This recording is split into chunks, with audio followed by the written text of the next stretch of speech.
okay, Dennis, we have all of these electric cars Right. coming out Mm-hmm. in the next few years, Yes. right? Mm-hmm. What's Volkswagen stating? Something in the hundreds of millions by 2030. Oh, well, not hundreds of millions, Well, but tens of yeah. billions of dollars. Yeah. Every manufacturer has made this this pledge to go towards Grand electrification. statements. Yeah. Yeah, whether it be because of regulations or whatnot, one way or another, every automaker is moving towards electric cars. Mm-hmm. It seems some more than others are taking this transition not necessarily more seriously, but more impactful. They're doing it for the non-regulation side of things. Mm-hmm. I think Ford's one of them. But as we're seeing with Ford specifically, since they are one of the newer companies to create a mass-produced electric car, or attempt to create a mass-produced electric car, is they have one massive flaw: the dealer network. Right. How can manufacturers overcome that?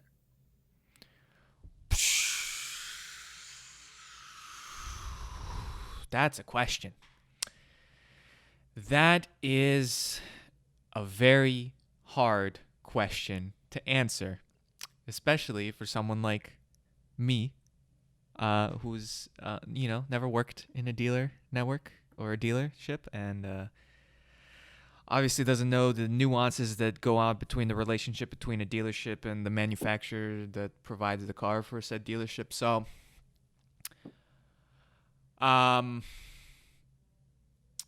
well, Tesla's route seems to be working. right. Direct sales. They have more oversight into everything that goes on. Correct.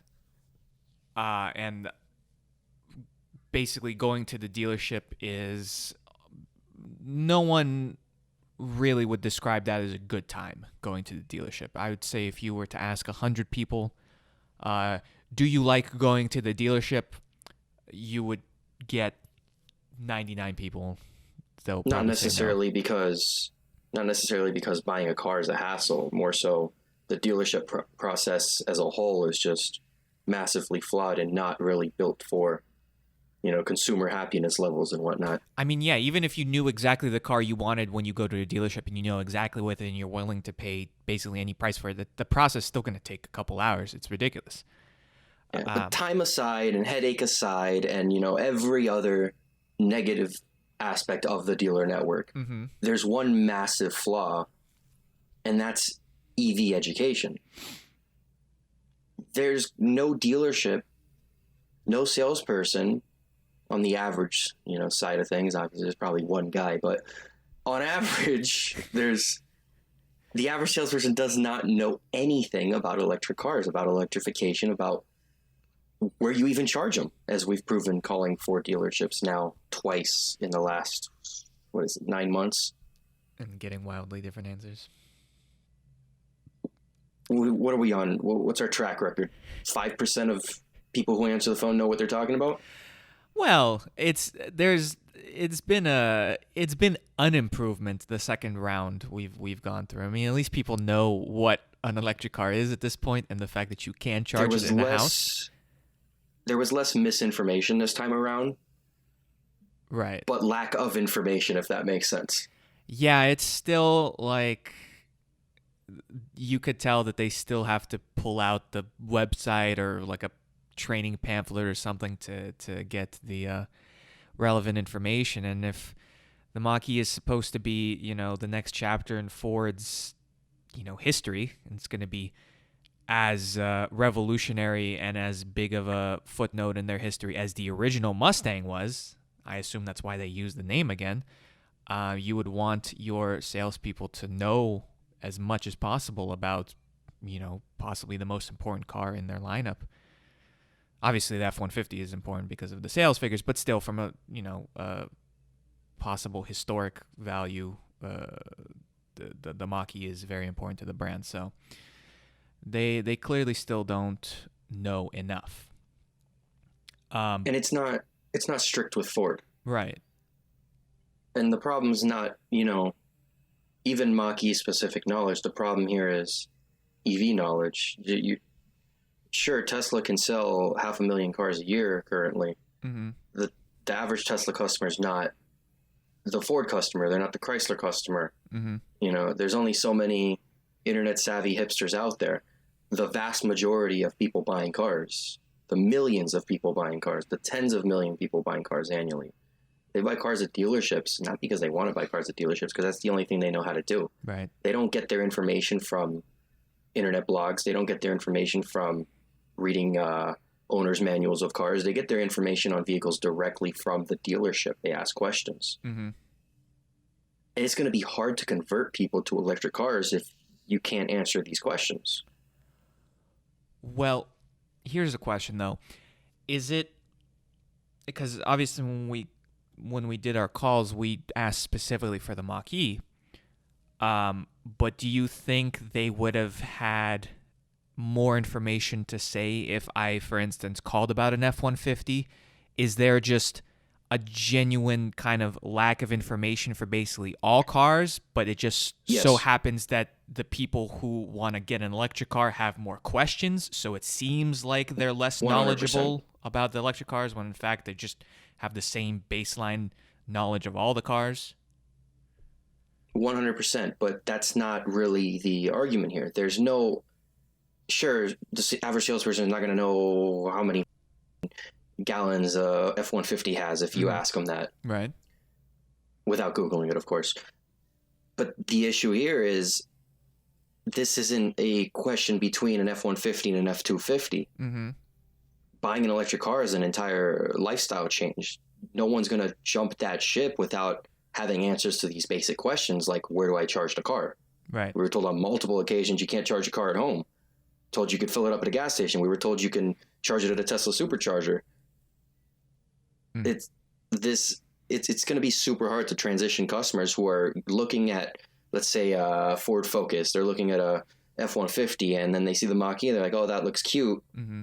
Let me ask some questions on it. I don't know anything about electric cars. It's going to be hard to transition that customer if you don't have answers to these questions. It's not the same thing as transitioning the customer from an F-150 to an F-250. A gas station's on every corner. Yeah, and just in general, it doesn't look as professional if your salesperson doesn't know anything about it, and you ask them a question about the Mach-E, and he has to go back to his desk and pull out a pamphlet and read it off of you. And you're like, well, why am I even asking you? I could read this by myself. But customers don't want to go through the effort of reading anything by themselves. They don't know what a kilowatt hour is. They don't know the difference between a kilowatt and a kilowatt hour is. They're gonna see these whole new units that they've never experienced in their life. Where's the horsepower? What's the miles per gallon? Those numbers don't really exist in electric cars. I mean, horsepower kind of does, but you have to convert from the kilowatts. So yeah, it seems like the dealers now have a responsibility to have more knowledge about, like you said, about the electric cars than the regular cars, because there's going to be more questions about them. And I think you wrote it in the article that the dealers and the people working in the dealers are just used to doing things the way they have been and just kind of like breezing through their little online quizzes and whatnot. And that's just a culture thing in the job. So I don't really know how you would be able to revert that and get people to be more serious about EV knowledge. And, skating on by is perfectly fine when you're selling, 500 cars a month at a Ford dealership, when they're all gas cars. The person coming in, look at a Mustang, he already knows what he's talking about. He's going to buy a Mustang. If not, he's going to buy another car in the Ford lot. He already knows that they exist. Mm-hmm. As an electric car, the Mach-E is not going to generate as a new electric car, as a new car as a whole, it's not going to have a fan base. It's not going to have people looking for it.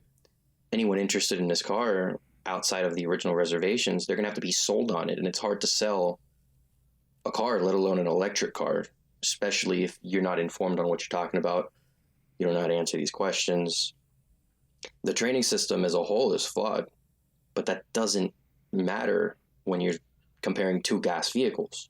Mm-hmm. A gas vehicle is a gas vehicle. The person's questions are unrelated to how it runs. Like I said, an electric car is a whole lifestyle change. Right. Not everyone can have an electric car. What happens if I were to buy that Mach-E from the guy who told me that it was a plug-in hybrid? I live in an apartment, I can't charge it. I take that car home, and then what? Well, I would hope you would figure it out before you actually go through it, but it might take you 2 hours into the buying process and be like, wait a second, So this doesn't look like a gas cap. someone on I think it was the Mach-E forum, one of the two forums that they have, Mm-hmm. mentioned that he was buying. I want to say it was one of these plug-in hybrid cars, Mm-hmm. and the salesperson didn't even know that it was electric and filled it up all the way with gas, and was just like really proud of the fact that it was filled with gas. He got a free gas tank, and the guy was like, "I'm gonna never use this gas." He delivered the car with zero range, zero electric range. Oh. Oh. So that's an issue. Yeah. Um. But right. So obviously we've established the dealership network is probably going to be a hindrance to basically any legacy automaker that plans to sell a huge amount of electric cars in the future. But do you foresee a future in like 10 years or something where the traditional dealer model is scrapped? I mean, if basically any new electric automaker now is going with, the Tesla model and is not going to build up any physical dealership networks, do you think that, I don't know, Ford, Volkswagen or whatnot might see people gravitating towards that in the future and might have to rethink how they're going to sell their cars? Or you think we're stuck with this and they just have to kind of redo the dealers? It would make no sense to just shut the dealers off, because Ford's probably getting 100,000 foot traffic a day. Mm-hmm. So it'd make no sense to just shut the dealer network off as a whole. But they could buy back the dealerships, have a little bit more control if it were allowed to do more direct sales model. Mm-hmm. But I don't know. I mean, clearly Ford's taking the direction. They're trying to have a little bit more control with the Mach-E. Every program that they've introduced has been Mach-E specific. E-invoicing, all of that. It's all unique to this Mach-E, and I think that the reason they're doing it is to use it as like a testing platform to see what works, what doesn't work, and introduce it into future vehicle sales. Just fully convert the company, but that would still be running under a traditional dealer network. I mean, making cars is not easy, but it's easy. Getting them to dealership is not easy, but it's easy. Mm-hmm. Selling the car is the hard part. Every car Ford builds, it sells itself. This isn't going to sell itself. And if this car fails, I think Ford's going to maybe take a step back when it comes to electrification. Yeah, and they're trying so hard. It's the unfortunate part. They're trying so hard. It's just this training method that they've had, that every manufacturer has the same digital training method, this walkthrough. It's never truly worked. It works at the bare minimum, but this car is gonna need more than the bare minimum. Yeah. Obviously, I don't see dealerships going anywhere in the near future. Even when electric cars become the more predominant vehicle in regards versus gasoline cars, I still don't really, like you said, I don't think they're going to go through the effort of scrapping basically every single dealership that they have. Because obviously people like to see the car physically, but then again, that argument is countered with having just showrooms with like a couple cars there that can be test driven. So I don't really know. I don't really know what's gonna happen. Definitely, like you just said, there's a big threat that Ford's entire electrification program could kind of become hesitant if people are finding it hard to purchase the Mach-E because of the dealerships, whether it be through markups or people just saying wrong information. And there's a real threat that they will just interpret that as people not being ready for having electric cars and possibly delay any future electrification they might have. So it's definitely a real threat to the to progress. But I don't really know. I don't know if you're gonna have to like sit every salesperson down in a room like it's the SATs or something, and have them fill it out right in front of you. But I don't know. I mean, it's such a shame too because there's so much potential here. Like I said, Ford already gets the traffic. They already get people in their doors. They don't have to make a name for themselves. If this was done right, the Mach-E is probably up there with the Model Y, assuming they can produce as much. Mm-hmm. It's just they have this one thing holding them back. Yeah. And right. Yeah. And even if we can't we can't ignore the fact that even if they were the most informed people in the world, people definitely in the younger generations just don't like going to dealerships as a whole, period. They could be the most knowledgeable people in the world, but just going through the effort, as we said in the very beginning, it's just a hassle. Yeah, the entire platform needs to change as well. But again, they're doing it with the Mach-E. Mm-hmm. They're attempting it all. Right. Yeah. So I guess we'll see where that goes, if that evolves anywhere. Until they fix it, I guess we'll just have to keep calling them and embarrassing them on YouTube until we can get a streak where all of our local dealers will be able to answer our questions, and then we'll know we've made some progress. And for the record, every single call we showcased in these videos has been every call we placed. I don't know, man. Nothing was taken out. No one believes us. We're gonna have to like go on Twitch. We're gonna have to do like a live stream of the calls or something. But yeah, they were all. They got better. It's not like It's not like we're continuing to say that they're bad. They definitely got better. I think we showcased that.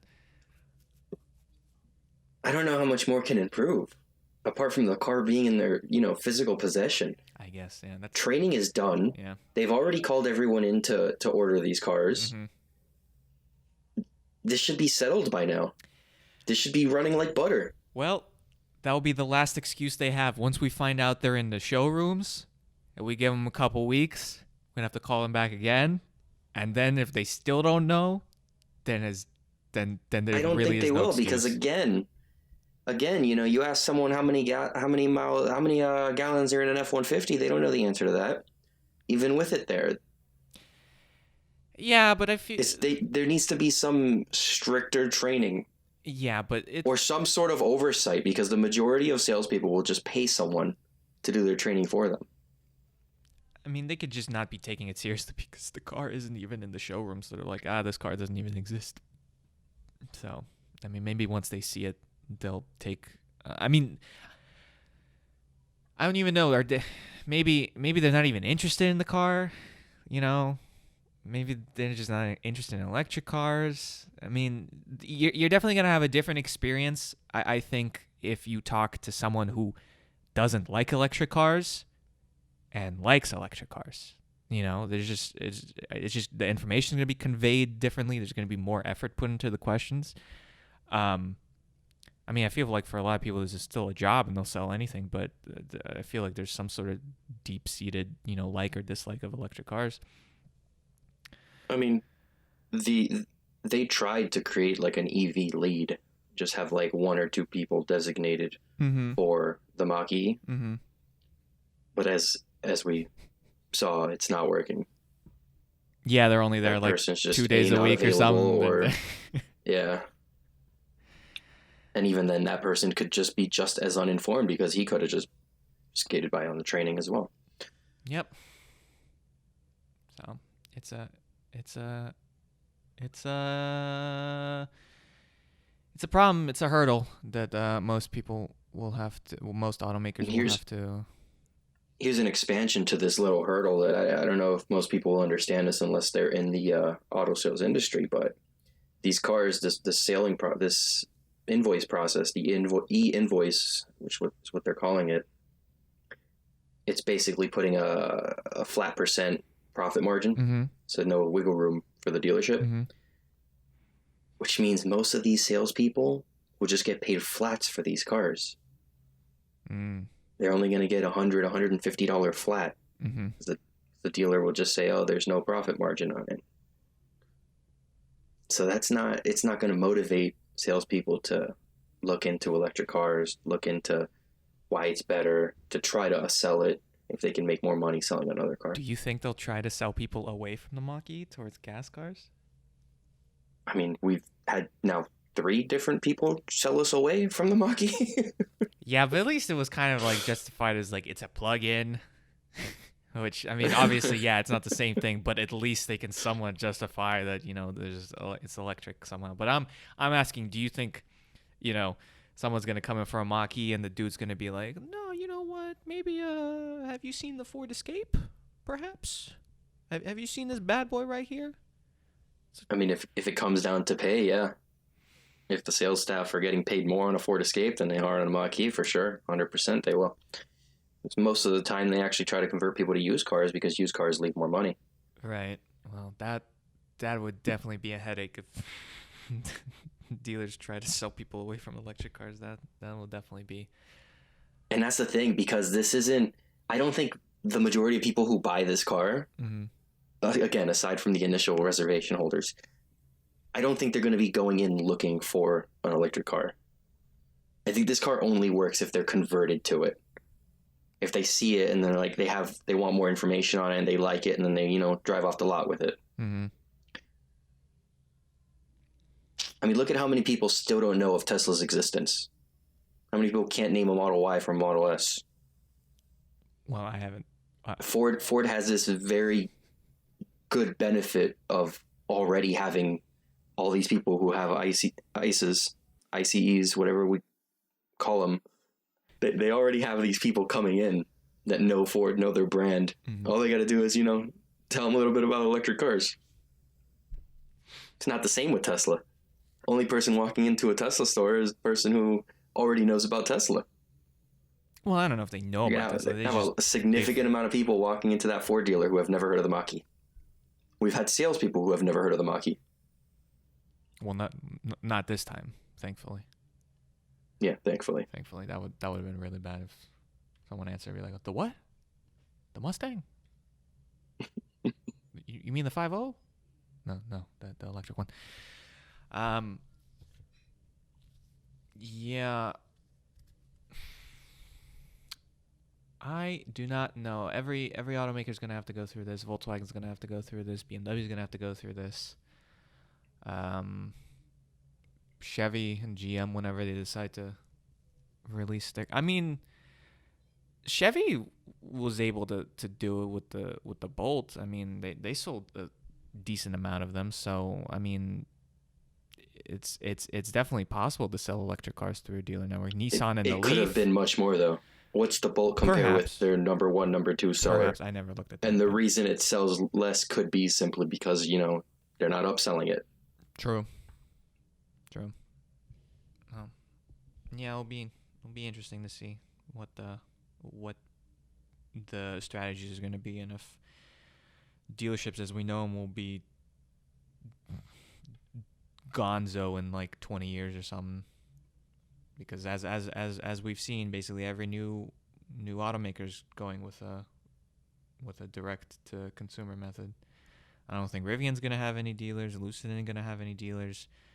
Polestar just has showrooms. Neo just has showrooms. So there's definitely a trend. I think what Ford is doing with the Mach-E will be the future for most, where it kind of is a direct to consumers with the dealership as the middleman. Yeah, I could see that. And they're doing it also with the Bronco. Are they? I didn't see that. Yeah. Same route, the first 2 cars to ever take reservations. Mach-E and the Bronco. Well, that seems to be the hot thing nowadays, taking reservations. First editions, reservations... Everyone gotta have it, even if they're gonna make like 100,000 units. They'll have a first edition, and then you put down a deposit. And this didn't exist 10 years ago. Do we blame Tesla for that? Do I blame Tesla for that? Tesla got 400,000, 500,000 reservations in a couple of weeks. Everyone probably said, "I can do that." Everyone was like, "Yo, we can do that," and then they did it. And then realized that they couldn't get anywhere near the numbers. No hype. Yeah. Because again, the average, the Mach-E, great car. In the EV circle, everyone's heard of it. You can't find someone who's not heard of the Mach-E and knows what Tesla is. I hope so. But what did the Cybertruck do? 500,000 reservations? It's over that. Well, it's 200,000 in the first 2 days. Yep. The Mach-E took, 2 weeks to sell out at 50,000? Yeah. From a company that's much bigger than Tesla in terms of recognition. Yeah, but I mean, we've said it before. The electric vehicle demographic is, young. It's a different computer programmers, engineers, which young again, professionals. That's not the Ford's demographic. Reinstating, this is Ford's benefit because they already have these people walking into their dealer who've never even heard of Tesla. They got nothing to compare the car to. I don't know, man. If they manage to 10 years not hear of Tesla, I don't think they're buying an electric car that day. Well, I'm speaking more so of, the next couple months when this car's on the road. That's the first time they see an electric car in their life. They're like, what? Electricity? No. There's still a lot of people that don't know much about electric cars, Dennis. Yeah, but at least they know the existence of electric cars. I would hope. I would hope even the most boomer of individuals I think I'm going to argue with that. That the electric car exists. I've had conversations where where the amount of misinformation and the lack of, factual information was so great that they might as well have not known that electric cars existed. Because their idea of what an electric car was much worse than reality. Well, those damn dealers aren't helping. So, in conclusion, Ford, if you need a EV consultant, hit us up.